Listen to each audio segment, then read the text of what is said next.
Welcome, everyone, to the 91 Day Success Podcast. I'm your host, Jonathan Mast, and I am really excited today. Well, for two reasons. One, I've got Joseph Graham with me today, and this is going to be an amazing conversation. I'm really looking forward to it. The other thing I'm excited about is that you guys may have noticed yesterday that we started something new here on the 91 Day Success Podcast, and we're streaming these live as we're recording them to give you guys kind of a backstage look on what's happening, what it's like to be on a podcast, what happens. And I'm loving it. It's great. Now, we're still going to put out the formatted, the beautiful podcast on the road, but you get to see the raw stuff right here. So, Joseph, thanks for being willing to do that. I'm thrilled. For those that may not know you, could you start off by doing just a brief introduction to who you are and who you serve? Sure. And I always start off this way. I'm a father and a husband first because that's my world. That's who I do this for. A lot of people may know me as a podcast host. I've dropped over 200 episodes on the Joseph Graham Show. I'm a sales expert. I've been in sales over 20 years, and I help people wake up to a life they love living and give them a path actually to get there. So I don't just help them talk about it. I actually give them a end game and then reverse engineer it back so that they're able to actually build a life they love waking up to instead of just dreaming about it. I love that aspect. And again, one of the reasons I'm so excited to chat with you here is one of the things that I remember as a young man. And as a young man, I was probably in grade school. And my grandfather, who was an entrepreneur and owned a number of businesses, he took me aside and he shared with me as we were talking one day about, what do you want to do when you grow up? And I wasn't the kid that wanted to be the policeman and the fireman. I always had different aspirations. And he said to me, and I'll never, ever forget it, is, Jonathan, if you will do something that you love, then it will never feel like work. And so I've really tried my whole life, like you, I've been in sales and marketing pretty much my whole life, but I've never wanted to work at a job that felt like a job, basically a grave with the ends kicked out that sounded like a rut. I didn't ever want to be there. Does that mean that I love every day I go to work? No, of course not. We have our bad days. But I will tell you that I get tremendous fulfillment out of my work. I get tremendous joy out of my work. And as a result, as you mentioned, my family benefits from that because it's not just drudgery for me. So I love what you do and around that. Unpack that a little bit, if you will, for us, Joseph. Talk to us about how do you help people uncover those aspects and figure out how to live that life that's worth living? Sure. And I think it's just been a journey for me because I grew up in the country in like a little small town and was supposed to just go do the job like you mentioned, get Yep. married, be there for 50 years, and it all fell and came crashing down. I had nowhere to go, fell into sales not knowing what to do. But then I started to find my passion of helping people. And then I got to go on trips and got to do stuff. And I know you asked me, how do I help people? Well, I got to give you the backstory first, real Oh, quick. no, I I want help that. That's people because awesome. I walked through a lot of stuff that people wouldn't maybe enjoy, but things happen for you. So I fell into sales, Yes. horrible at it. Told the first guy I went to sell, I can't do this. He goes, bro, I love Home Depot. I don't care. I'm gonna buy either way. And I'm like, oh crap, first epiphany, it's not about me. Yeah. Secondly, I tried a bunch of different sales jobs. Some worked, some didn't. I would go from making over 100,000 a year to being on food stamps with two jobs, trying to work things through to the point where I finally found, wait a minute, this B2B space I'm good at. I can put a system in place where I work so many hours a day to build what I want to do. I won 4 President Circles Award for a Fortune 50 company. You can see them behind me on the wall, which made me Wow. think, oh crap, I got something going on here. And then people just start saying, hey, help me. And at first I'm just helping them. I'm like, okay, how do I help them? It pushed me into, well, what do I really want? Because I was falling into roles. It wasn't that I Mm, was as purposeful. I didn't have a grandfather that was an entrepreneur. My parents worked hard. They went from working in factories to managing storage facilities for people, which was good for them. But so I fell into it. Then I started this whole journey of, well, what does it look like? What do I want? And I was hmm like, I want to take my kids to Disney. So I did that. I want to take my wife to Hawaii. We did that 5 years in a row. I want to do this. And I'm like, holy crap, this is working. And then people are like, hey, help me with sales, help me with this. So I started saying, well, what is your end game? Because it's money is just money. You can make a bunch of money, but if you don't have a Absolutely. passion, purpose, or a plan, does not matter. It's gonna suck. You're like, great, I have money now, but the problems are still there. The pressure's still there. So I reverse engineered. If I was working with you, Jonathan, I'm like, okay, cool. Where do you want to be in 3 years? Where do you want to be in 5 years? Where do you want to be in 10 years? And then we can just start planning to get there. So if you want to Mm, have your own job, do or not sorry, have your own business, which sometimes can be a job, as we know, and Yes, it can be. Yes, it can be. over time, I need to know what your end game is because now I can say, okay, cool. If you want to have that cabin in Montana, because I like this idea, and you want to have the mountains in the background, and you want to see the animals and have the river running through it, and just have that thing, what's the cost of that? Okay, cool. To live comfortably in Montana, you could probably do that for 250,000. Maybe you're not a multimillionaire, but you're in Montana. You have the cabin you want. You have the stuff you do. Cool. How much money do you need to do? What's a good skill that you have that you can give to other people? Do you even wanna own your own business? Because I work with a lot of sales Yes. as well. Or do you wanna be a hybrid and have a side hustle and your day job? Or do you just wanna crush it like I did in the sales world? And we start from there. It's kinda like, I don't put people in the box of because I know in the entrepreneurial world, I was like, "I can never work a job." And then there's people that are like in the corporate world, "I don't ever wanna do this without the safety net." It's like, "What works for you?" And then I kinda just Yeah. pull them from there and start to build it and set it up, then we find a way to fund it, because I think that's the biggest key that I've seen in the life coaching space. "Yeah, Jonathan, you can do this. I believe in you." How do I get there? How do I get the money to do it? Yeah. Reality, Yeah. we can actually get it to be practical with stuff that you're good at, like you said, waking up to a life you love living, not having to do the things that you hate, 'cause if you're passionate about something, then you can make money off of it, and it's not hard to do. Well, I love what you say there, and it reminds me of a video that I saw that you recently did where you were, and I'm going to probably totally screw this up, but where you were talking about it's so important in sales to understand what's in it for your customer. What are their needs? What are their desires? And what I hear you saying here is you're doing the exact same thing in not only in sales, but as you're helping your clients out, you're focused on what are their needs, what are their desires. And as you said, those may be different than what our personal needs are as we're doing that coaching and that consulting. I also love the fact that you're focused on the practical aspect of, okay, great, I want to do this. I've defined where I want to go. I know where I want to be a year from now or 2 years from now. But I need a ladder to get there because I can't just walk away from my job and my insurance and everything else and do that tomorrow because I haven't been planning for it. So, how do we put together a plan to do that, to make that a reality? Because I really think that keeps a lot of people from pursuing their dreams because they maybe can have the dream, but they never really let themselves see that happening. They don't envision that success because they can't see the path to get there. So I love the fact that that's part of what you're doing through that, Joseph. That's amazing. Talk to me a little bit. You gave us some background on kind of how you got into this, but if you would unpack a little bit more about how did you decide this is what you wanted to do? How did you talk to us about that process? Maybe any more background you want to share? How did you decide this is what was your passion to do the things you wanted to do for your family as a husband and a father? Yeah, I grew up poor. I grew up not being able to do the things I could see other kids and people do. And I was like, I don't like this. So I just started that journey of trying to get better. And then I've just learned that the work I put in now shows up 3 to 6 months later. So if I Oh, want yes. something, I have to do the work. It's a secret that no one likes to talk about. It's not sexy, it's not exciting, it's boring at times, like in sales. And I can use this one because I this is like clockwork for me. Yeah. I know if I want to have clients, I have to email so many people a day. I have to call so many people a day. I have to connect on social media so many times a day. I have to do content. There's certain levers I have to pull, but I can only control my inputs. So if I'm controlling my inputs each and every day, that law of compounding interest is going to win. I won those awards because I just showed up every day and worked harder than other people. Now, don't hear what I'm not saying. I'm not saying don't hustle, hustle, hustle all the time. I've done that. Mm, That sucks. You get burnout. You can't do it from morning to night.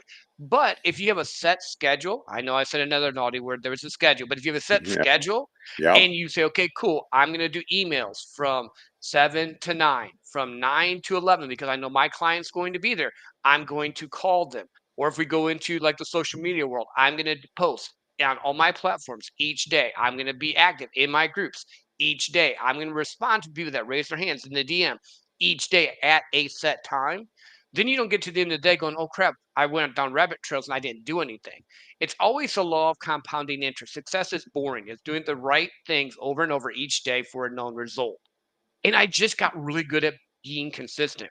And then I started leveling up my knowledge. I started reading books. I started growing my network, people I talked to, who I wanted to be around. I'm like, oh crap, this person's successful in sales. I'm going to talk to him. So, like when I was in sales, I'd find the top sales guy when I was first starting out. Hmm. Like, hey, is there a way we can trade? Is there anything I can do to learn from you? I listened to podcasts. I read books. I started doing things that would get my mind going. So when people started asking me, how did you do this? It was pretty simple. And a lot of times they're like, but what's the secret? Show up every day. What's the secret? Get 1% better every day. What's the secret? Yes. Do the things you need to do each and every day. Again, it's not sexy or great, but guess what? A year from now, you're going to either be in the same spot you are, or if you did one to two things for your business, your goals, your dreams each day, you'd be so much farther and so much closer Mm. than if you just thought about it, dreamed about it, and don't no judgment. For years, I thought about it, I dreamed about it. I'd sit on the couch and watch the show, and be like, that would be so great. And then all of a sudden, it was like, holy crap! My company just paid for me to go to Palm Beach to a five-star hotel because I sold them enough money. I'm like, I know me. Like, I don't, there's nothing like super special because you in your head, you think so. There's nothing super Yep. special about me. But then I'm talking to CEOs of $1 million companies. I'm talking to IT directors. I'm talking to public speakers. If you look at my network, I got like a really bunch of cool people that you're like, how did you talk to him? I just reached out and said hello. I just made the connection. That human connection was the other key that I think so many times we forget because we forget that when we're posting our content, when we're posting our stuff, there's another human on the other side of that keyboard. And when you make it, it's a Ziegler principle. When you make it about them and you solve the problems, you don't lack because money comes in. There's nothing new under the sun. We just repackage it with our own brand. I might do the Joe Graham brand. You might do the Jonathan Mast brand. Our buddy Jeff Ross might do the caffeinated Yep. kangaroo thing because he's all into that type of stuff. But there's nothing new under the sun. The principles are the principles. We just have to walk them out and it follows suit. Now, the same principles are in mind because you have to think about it. If you don't do the emails, if you don't do the calls, if you don't produce the content, if you don't do the stuff you need to do, guess what? You're going to have no clients, you're going to have no sales, and you'll be like, oh, it's rigged. No, it's not rigged. You didn't do the work. And if you don't do the work, you're not going to reap the work. If you don't sow the seeds, you're not going to get the fruits. I mean, it's just again, I wish could tell you I could tell you one thing to do and you would be a multimillionaire next week. That's not how it works. Mm.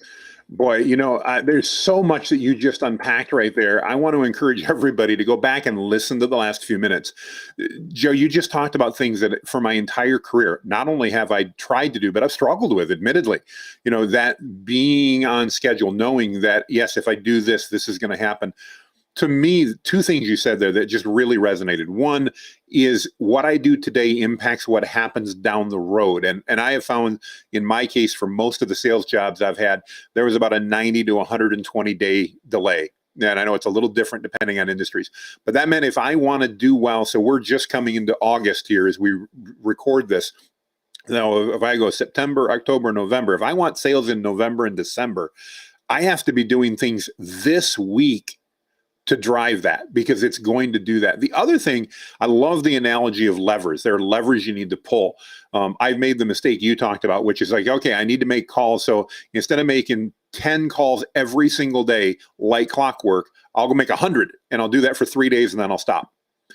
Versus had I done the 10 every single day or whatever that number is, I'm picking a number, but had I done that consistently, it would have done so much more because I know every time in my life I've done that consistently, the results, like you said, it's exponential growth. You're getting that growth. It's like that snowball rolling down a hill. It starts small. The further it rolls down the hill, the bigger that snowball gets, the more powerful it gets, the more everything it has. But I think we so often miss on that. So if you're listening in today, go back and listen to those last couple of minutes, whether you're in sales, whether you're in HR, I don't care what you do. Take those goals that Joe's talking about and identify those levers that you need to pull. That's going to be my next question is, Joe, how do people identify what those levers are? Because it is going to be different levers depending upon what their goals and objectives are. How do they go about figuring out what those levers are in their life? About getting a system in place that works for you. What is your end game? Again, I'm always going to go this. What is your end goal? What do you want? So, like, I'll give you mine. I want a cabin in Montana. My wife wants condos in Hawaii. That's going to take a lot of money. That's going to take a lot of time. So I know I need to build my day job, which I still have. I need to build my coaching so that I can help more people. But the levers I pull is showing up each and every day. They are two different things. So online, Right. you'll see me pretty much every day I do a live. And I do it live on purpose because I want you to see the authentic me. I don't want to be able to fix it. I don't want it to be perfect. I want it to be authentic because, again, I want that human connection. Secondly, I'm going to do a long form content to pull people in because I want them into the world to talk to them. I'm going to do short form content for memes because people's attention span is short, and I'm going to do a reel. So I do probably 4 to 5 posts a day. That's my choice. I'm not saying that's what you need to do. That's just what I'm Right. doing because I'm pretty ambitious. Then I follow up with the people in my world that have raised their hand. Now, there's two ways that they raise their hands because people get confused in this. They comment, that's the easy one. We all can say, oh, help me. Great. A lot of times people would just like a post. Those are the people Mm. I'll actually go out to in the DM and say, "Hey, Jonathan, I know you like this post that I did on waking up to life you love living. Did you have any questions on it, or what is the life you want to live?" Just something about them. Again, not pitching them. I'm not selling them. They liked it, so they said, "Hey, I like your stuff." I'm building that relationship. Now, hear me, hear me, hear me. Do not pitch them right away. If you Thank do that, you you. just say, "Hey, all you're doing is building a relationship." Jonathan and I met through our buddy Jeff Ross. We started talking. I didn't like go, "Hey, Jonathan, nice to meet you. I'm Joe Graham. Oh, by the way, can I be on your podcast? Can I do this? Can I do—" None of that happened. We developed a relationship. He said, "Hey, I would like you to come on," because, again, human connection. Sitting around the campfire for thousands of years, men would talk, and then they would be like, "Okay, like, trust, and know." So when you go into a DM because someone liked your post, ask them about why they liked it or something about them, and shut up. Do Yes. not pitch. In fact, I Yes. don't even Yeah. pitch the first, second, third. I want them to come in my world. I want to see if they're a good fit. Because second thing, I'm super selective with who I hire or who I actually allow to hire me. I will Hmm. walk away from a deal. I've walked away from deals on purpose because it just didn't feel right. Now, the only way you can do that is what me and Jonathan talked about before, pulling the levers of prospecting or reaching out to your ideal client or content or however you bring your person in or your websites or your funnel or whatever. If you have enough opportunities coming in, you don't have to say yes to the wrong opportunities. The reason you're saying yes to the wrong opportunities is because you only have two or three. And you're like, crap, I got to pay my bills. But you might find out sometimes that's hell. So have your boundaries, have your precise, this is my ideal client, this is who I want to help, this is who I want to serve. And you just, again, there's little steps that you do each and every day. But I had the big dream and goal in mind because I was like, when it gets tough, I'm like, but I still want that cabin in Montana. I still want to travel to Mm. Greece. I still want to do all these things. That's my why. But it's not motivation that keeps you. It's the discipline to the commitment you made to yourself that make you show up each and every day so that you'll get one step closer to it. Because motivation is great. Everyone loves motivation when you're hearing it and you're all hyped up and it's great. But there's going to be days, like Johnson said, you get punched in the mouth. You're like, Oh oh my yeah. gosh, the world hates me. I can't do this. No one's listening to me. I only got one like on this post that was great. But you just keep showing up. Then all of a sudden, you do a random post. It's like, this ain't gonna get nothing. And you get, like Johnson said, 1,000 views and 25 likes. And you're like, what the heck? What's different here? You kept showing up. You kept reaching out, and your ideal client was drawn to you because you were authentic, you were consistent, and you keep showing up in their feed. Yeah. Yeah. So good. So true across the board. I love how you describe that. Talk to us a little about your podcast now. So you do a podcast. Obviously, you've been talking about your consulting and that, but talk about the podcast. And I'm really curious in particular, Joseph, why a podcast? Why did you choose that to get your message out as one of the ways that you're connecting with your audience? Well, it's kind of a funny story. So it used to be called the 150K podcast because I set it up because I wanted to help dad break the 100K barrier. Because in the US at that time, only 18% of people were making over 150K. We're actually even making over 100K. I know everyone tells you to be a millionaire and all this stuff, but I wanted to get people to step one. And I'm like, I want to help dads take their kids to Disney because that was cool. That was the intention behind it.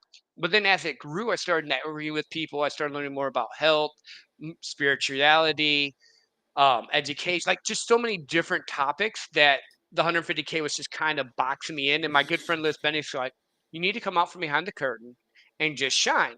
So I was trying to think of other different names to come up with it. And finally just was like, okay, cool. I'm just going to call it the Joseph Graham Show. because then I can help build epic lives and take you wherever you want to go to do what you want to do. And I don't have any rules on it. And I've had really cool people on there. I had our buddy Jeff Ross is going to be on there. I Hmm. don't know if you know who Steve Sims is, Yeah. Kassam, Yeah. Brian Bogart. Like I've had people on there. And here's the crazy thing, because I didn't know there were rules in podcasting. I just asked. So I was having I big love people it. on my 25th episode, and I don't remember the exact, but like, normally you had to have so many episodes before people come on. I was Yeah. having like mega super cool people on because I said, "Hey, can you help give your insight on this?" And it just Yes. grew and grew, and then it became like the networking thing that I love, because now, honestly, and this is selfish in this part, which is okay to be selfish for yourself at times.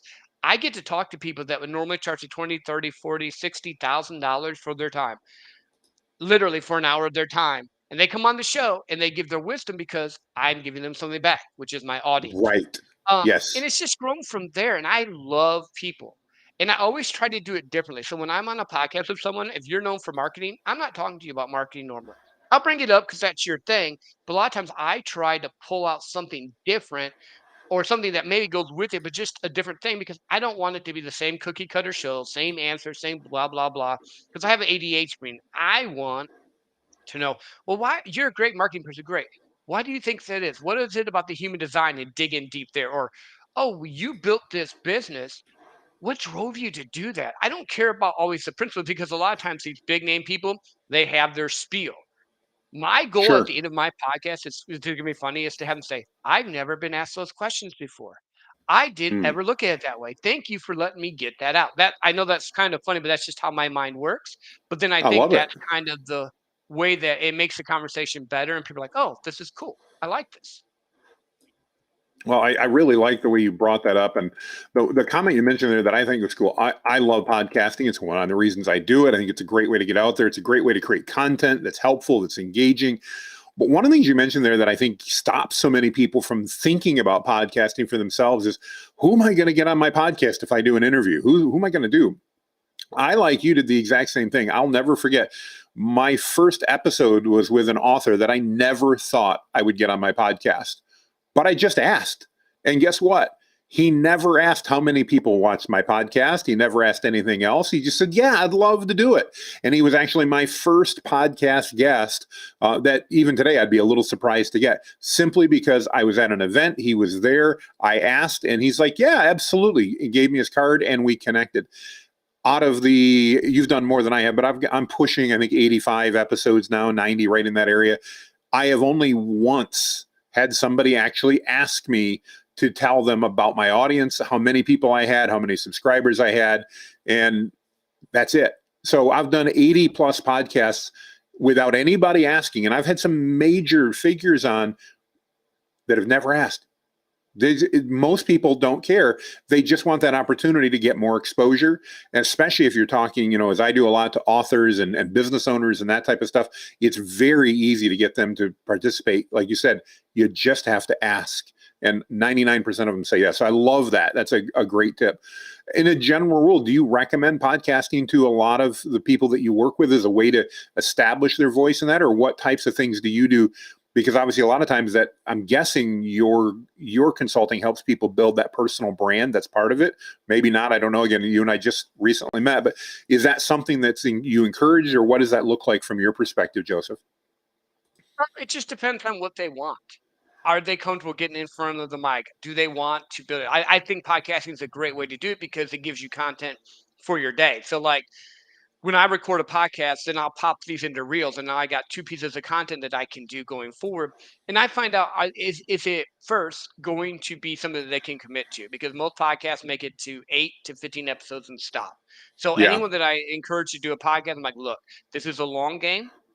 If you're going to do this, at least commit to 50 episodes and then reevaluate it from there.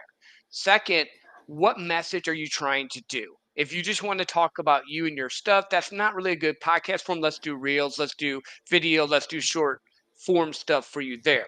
If you're wanting to build an empire, build a brand, become a known authority, then a podcast is great, because guess what? Jonathan and I now have credibility in each other's audiences because we're on the same show together, and it builds Right. that authority. So it just really depends, again, I know I keep saying it this way, but it really does. What do No, no, you that's want fair. to do with your life? Because so many times we have the cookie cutter boxes, and I'm the guy that's like, no, that doesn't work for me. I'm just gonna kick it over here and try something else. And a lot of times I fall on my face. I understand that, but then there's other times things happen and it works out well. Um, in the beginning, a lot of times I suggest they go on someone else's podcast, start sharing their story, get comfortable with what they're saying, who their message is, what they're doing. But I want them to be open and free flowing. I've had clients come on to my show and like, hey, look, you're a client. This is going to help me. I'm going to help you. Let's talk and let me help you get warmed up with it as well. So I use it as a tool to help some of my clients. And you'll never know which ones are my clients because I never say that. I just talk like we're talking here. And because I'm Hmm. already a known authority in podcasting, I have a decent sized audience, that gives the credibility as well. So I it really again just depends on what they're trying to do. In the beginning, I always say, hey, go on someone's podcast, get comfortable with it. The other thing I do say is this though. It doesn't have to be perfect. When I started out, I had an old HP computer. I had the computer from the HP or the camera from the HP computer and a gamer headset. I'm talking to Mm, multimillionaires with a sucky camera and a gamer headset, not this little cool one right here, like the big, the big like ones where you have the thing here and all. And I I'm love sitting it. here and well, here's the funny story because I know I mentioned Steve Sims. In the middle of it, I'm doing this with Steve Sims, who's talks to billionaires. Like he's a really cool dude. He's a friend of mine, so I can say this stuff. And my headset dies in the halfway point of the podcast. I Oh literally had to rip no. my headset off. I ripped my headset off. I let my family know, don't say anything because I'm going off of computer audio. And we did the second half. He was so gracious, but it was funny because most people that would have been like, oh no, it's the end of the world. And I'm like, it happens. It's life. Yeah, exactly. Well, it reminds me kind of where we started at on this podcast. So we got on here pre, and most guys didn't see that, and it was, all right, do you want to go live or not? This is something new that I've been doing, and I loved your attitude at that point. Is let's go live and show everybody what this is like. Yeah, we'll still do the production version and get the overlays and all that in, but I find that live video is such a great way to connect with people because it is so indeed authentic, and I think nowadays that's so important to be able to share that with people. So yeah, tremendous insights, Joseph. I really appreciate that. Talk to me a little bit about what you see happening over the next few years. If I know my crystal ball is a little cloudy and cracked, but as you take a look, how do you think opportunities are going to be available for people that want to pursue those dreams? And do you see any changes happening, or things that may be different or new than what they have been in the past?